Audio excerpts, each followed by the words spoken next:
you have to be really judicious and really kind of cutthroat about your decisions. I've worn these so many times and they're more comfortable than the normal Jordan 1. What is good, everyone? Welcome to the channel. My name is Paul and I make videos about Japan because I live here, and I also make videos about sneakers because it's one of my hobbies. I love them. And today I'm going to be giving you 4 tips on how to cultivate a sneaker collection in 2024.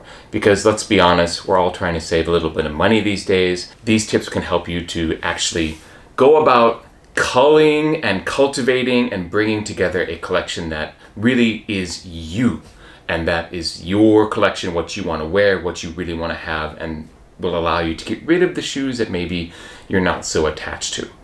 So if that sounds of interest to you, please continue watching and we'll get into the first tip right away. That first tip is you should immediately set your mindset about what kind of shoe collector, sneakerhead that you are. Like, if you are someone who has the money and the budget to just have those piles of boxes of sneakers, and you have the display cases on the wall of all these really awesome, expensive, hype shoes, then all the more power to you. This video is probably not for you. That is not me. I have a budget, I have other hobbies and things that I'm interested in that I need money for. I'm married with a wife who would probably divorce me if I had those piles of sneaker boxes around me. So let's be real, we all need to save money, we all probably have a budget, and this video is meant to help you to reach that equilibrium of having really nice sneakers that you want to have in your collection, but also not be breaking the bank and making significant others upset at you. So that first tip is have the mindset. What do you want? And that doesn't necessarily mean I want to set a number of sneakers, like I'm going to have 30 or 50 or 200 in my collection. It could be that, but for each person, you're going to have to kind of come to terms with what kind of sneakerhead you want to be. For me, this was deciding right from the outset. When I got back into sneaker collecting 4 or 5 years ago, I know my character, I know who I am, and I know that if I didn't set something in place from the beginning, I would have those piles of sneaker boxes around me and I'd be divorced right now. Here's the deal. I set out with the mindset that I am not a collector. I am not someone who's ever going to have shoes just for display, just for cred, just to have a video made for YouTube. Basically, I was not going to be that guy. I was going to only keep shoes that meant something to me, that had a story, that had a particular colorway that spoke to me in a way that was above the others, that was something I was genuinely going to wear and something that I was generally going to be like in love with, basically. Let's be real. Now, after you got that mindset, this is my second tip, which is where we're starting to get into the details of this. Now, all of these tips can be malleable, workable for what works out best for you, and I'm going to give you the way I break it down for my life and my examples, but I'm not saying you have to do exactly this. The tips are basically there for you to have a template from which to go from and help you organize your life around your sneaker collection, or rather, organize your sneaker collection around your life. That's the way I meant to say it. Okay, the second tip is create a tier list. So your ranking tier list, although ranking's probably the wrong word. I don't necessarily rank my shoes and like these are S tier and this is A tier or anything like that. Although you could do that. If that's what the tier ranking is that works for you, go for it. But for me, I have 4 tiers and they break down simply like this. The first tier are the shoes that have special meaning to me. They are shoes that I wear regularly or that I have set aside for special occasions that if I'm going to go to a sneaker event or I'm going to go sneaker shopping in Tokyo or I'm going to put together a fit where I want to look a little more put together and high end, then these sneakers are just not going to leave the collection. That's what that first tier is. They are in the collection. I'm not going to get rid of them until they fall apart, barring a super financial emergency, right? In tier 2, and I promise I'll give you examples of the shoes that go into all of these tiers for me, but that's related actually to the third tip that I'll get to in a moment. But my second tier are the shoes that are in my rotation. I wear them, I love them, but if I needed to clear a spot in my sneaker collection for something new that I wanted more, or if I just need a little bit of financial help with buying something like, something breaks in the house. These shoes could be possible to sell for a little bit of money, but they're in the rotation. Otherwise, barring some, financial necessity or another pair of shoes that I want to replace them with, they're also not going to leave the collection anytime soon. My third tier I would call my probationary tier. Basically, they are in the collection. They're probably dead stock, maybe bought used, but I haven't worn them yet myself, or maybe I've worn them just a couple of times, but these are the ones I'm not totally sold on, the ones that I'm thinking, I can think of a bunch of shoes out there that I probably want more than these. I might not be able to get those other shoes, so I'm going to keep these for now. Maybe they'll grow on me, but to be honest, in this third tier, a lot of the shoes that are in that third tier end up getting passed on. Not all of them, but a lot of them do. The fourth tier are the ones that I've gotten in hand that I'm unimpressed with, or decide, I just really don't need these, and they're the ones that I'm going to be looking for a market for to pass on to someone else. So that fourth tier are the ones that I know I'm not going to be keeping. Now I'm going to show you examples from all four of those tiers, along with the third tip that I'm going to give you. And the third tip is, it's not enough to just set these tiers.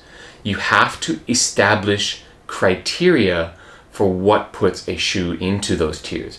Because if you just establish like a tier that I'm never going to get rid of these shoes, and these I'll probably never get rid of, and these I maybe not get rid of, and you don't establish any criteria, you are operating completely off of emotion. And again, for me, as someone who has that collector mindset, my emotion is going to be, I don't ever want to get rid of these. I love all these shoes. These are all great. I would never ever sell them. Oh my God, I love these. It can't be based on emotion, because if it was based on emotion, you're probably going to find those stacks of boxes all around you. You're going to be spending too much money. You're not really going to be cultivating your collection in any meaningful way. So here are my examples to demonstrate some of those criteria that I have made for myself. Again, make your own criteria. They can be what works for you, but actually establishing those criteria is pretty important. Okay, so that top tier, the ones that I don't want to give away, first example is these Sashiko SB Dunks.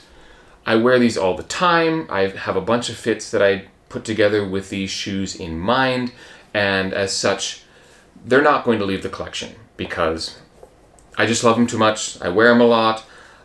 They're beat enough that they're probably not going to make me much money anyways, so selling them on doesn't make much sense in that sense. So my criteria there is, do I wear it a lot? Do they look good with a lot of the things I wear? Would I actually be able to get anything meaningful money-wise for them?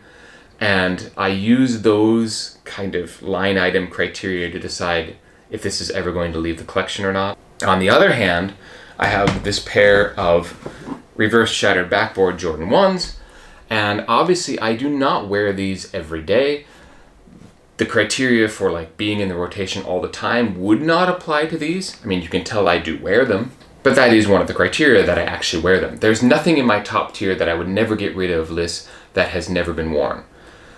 A shoe cannot be in the top tier list if it's dead stock. Because if it's dead stock, it's essentially a display piece, and that's a collector thing. And I am a sneakerhead that wants to wear his sneakers. So that's one of the criteria. If it's dead stock, it's not in that upper tier list until I've worn it at least a few times.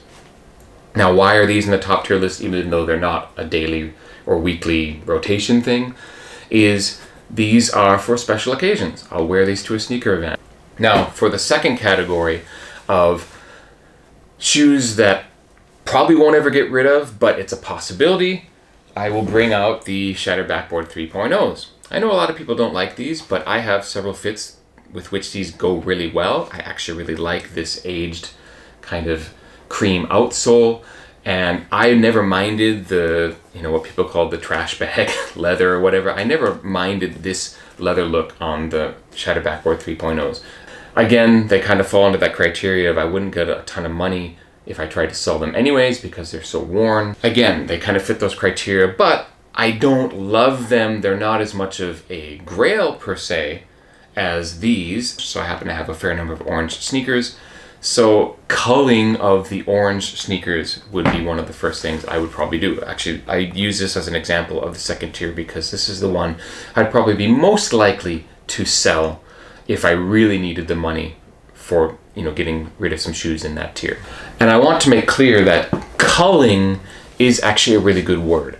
If you're going to cultivate a sneaker collection, if you're going to be like a museum director and you're trying to decide what pieces are in the museum and what will be displayed and what will not be, you have to be really judicious and really kind of cutthroat about your decisions. You have to look at, okay, this is what I can afford. This is what I can have in my rotation, and this is what I can't. And you've got to compare, and you've got to compare the criteria and decide, okay, these I just don't need as much. I don't like them as much. And I really should have something else, or I really should just cut down my sneaker collection in general. You have to be willing to cull things that you decide, yeah, I don't really need this, which means looking past the emotion of it, like, oh, I've worn these so many times and they're more comfortable than the normal Jordan 1. You just have to make those decisions dispassionately, get the emotion out of the way and be willing to cull. Okay, in the probation tier, this is where we get into shoes that can be dead stock. So as a criteria, they don't have to be worn or not. And I have a pair of dead stock Pumas. These are made in Japan, and they're in the Skajan theme. I actually did a video on these back, I think, last winter. I've kept them dead stock because I'm not entirely sold on my ability to pull off a really bright blue sneaker, not to mention a really over patterned sneaker like this with all these different colors and motifs. Is this for me? I'm not really sure. I've kept them on ice just in case I decide that I'm going to break them out sometime, but there's also a fair amount of chance that these will be passed on at some. Again, you have to be judicious, you have to be dispassionate and not be completely married to things, and especially to dead stock sneakers, because for me this is a display piece at the moment. It's never been on my feet. It's not a sneaker yet. It is a museum piece on the wall. I am not a collector. That goes back to that mindset thing. And finally, back in December, I did a pickup video of a bunch of sneakers that I picked up, and these are in the probably cull list. I'm not going to keep this particular pair of Air Force Ones. They are dead stock, still have the tag on them and everything. I got them in, checked them out, and I can probably sell them on for about the same price that I got them for. And that's one of the cool things about sneaker collecting, is that you put things on ice for a while, like those Pumas, for example, or other shoes, and very often, in this current sneaker market, you're going to lose maybe a little bit of money, but very often you're going to get your money back or even make a little money depending on the shoe. Some of that comes with experience and knowing what to buy. Like, obviously certain shoes don't resell very much, but most of the ones I buy and am interested are shoes that will resell to at least what I paid for them. And that leads me to my fourth and final tip, which is probably the most obvious, and that's why I left it to last, and that is make an honest budget for yourself. I make a spreadsheet. I keep track of what I paid for all my sneakers. I keep track of what the value of my collection is. I update it every so often, and that helps me make the decisions on what is going to be in what kind of tier and what now fits this particular criteria, and also helps me determine, do I have the money to go out and buy something new? And if these probationary sneakers, they've been sitting on ice for a year, which means I'm probably not going to wear them, honestly. So I can take those, I can sell them, and I can go out and buy a new pair that I want to look at and decide if I want to have that in the collection. And so you can keep this kind of rotating basis. I don't feel any guilt about having spent the money on it because I put forth an actual budget. Like, this is how much I can spend. And however you want to do that is going to be based on your life. I can't make a budget for you.